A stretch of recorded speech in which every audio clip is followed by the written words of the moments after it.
So yan guys, magluluto daw tayo ng lugaw. So gagawin na natin ngayon, ang nating step na gagawin ay magtanggal ng balat ng paa ng kalabaw.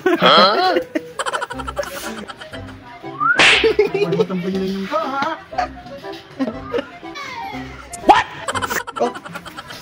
Sir, anong lulutuin natin, sir? Iskado, boss. Shoutout sa mga kababayan ko dyan, no?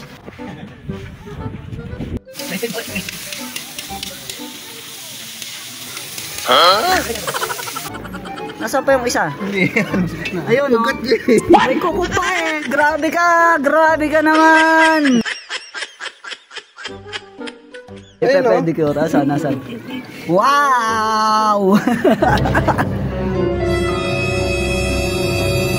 At habang inaantay nga namin ang aming nilulutong lugaw, ay meron kami kasamahan din ay nag-aayaw. Hindi naman malamin ay kung ito bagay si Ranikaw o Mekanikaw. Ay nako, at ang isa pa namin kaibigan ay sa pagkakataaka kumain ng magkadinay. Akala ko kay bata pa wala nang ngipin. Yun guys, tapos na tayong magluto. Chef, ayos na kaya yan, chef? Ayos na, atin natin titumusan. Kaya kakain na tayo. Nasaan na ang ating mga kasamahan? Kakain na!